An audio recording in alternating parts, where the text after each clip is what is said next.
Įrenginiai sudaro belaivius ryšius, kad vartotojai dinamiškai atlieka duomenų perdavimo maršrutų paiešką. Tai pirmas vartotojas praneša antram vartotojui, kad aš toks tinkle esu. Antras vartotojas savo ruožtu pagal algoritmą praneša trečiam vartotojui, jog jisai mato pirmo vartotoją. Ir viskas atvirkščiai.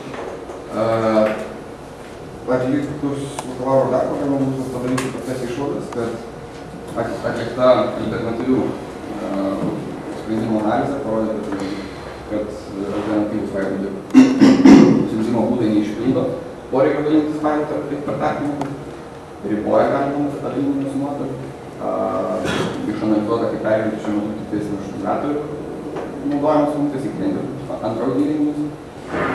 Ir iš čia taip pagrindiniai maršrutų paieškos protokolai galimi. Tai ačiū jūsų dėmesį. Ačiū. Mišelė. Aš noriu persiųsti failą nariui ir taip aš atpažinsiu, kuris jau yra įrenginys. Kiekvienas vartotojas įsiveda savo, kaip ir naudojant technologiją, įsiveda savo įrenginio vardą. Na ir jeigu jūs norite siūsti iš Dariaus kažką, tai jūs manau, turėtumėte žiūrėti, žinoti jo įrenginio vardą, kaip jisai pats save yra jau pavadinti. O dabar tik naudžiausiai to, vartotojas norėdamas perimti tos failus, tiesiog įsiveda tą patį įrenginio vardą. Perimti failus, matot, failai yra parsiunčiami. Tai kiekvienas tinklo dalyvis jisai veikia ne tik tais kaip mazgas, iš kurio būtų galima atsisiųsti, bet ir tarpinis mazgas visame tinkle. Aišku, saugumo problemos ad hoc tipo decentralizuotame tinkle yra ir išlieka, tačiau juos yra spręsti. Jeigu yra keliai, tai ką tada daro? Yra parenkamas geriausias kelias. Tai yra tas, kuris turi ir mažiausią tarpininkų kiekį. O signalas nesilpnėjo, jeigu tai jūs 10 tarpininkų įdėlėti tarpą?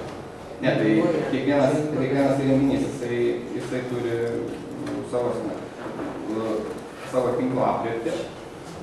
Ir įrenginiai realiai veiks blogai, kai bus visi vienoj krūvoj, kadangi jau atsiras interferencijų.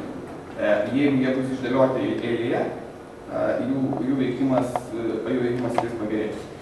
Pas mane toks kvailas klausimas iškylo. Jeigu tas antras vartotojas lekia 100 km greičiu ir išlekia iš tos zonos, kol tas failas ateina.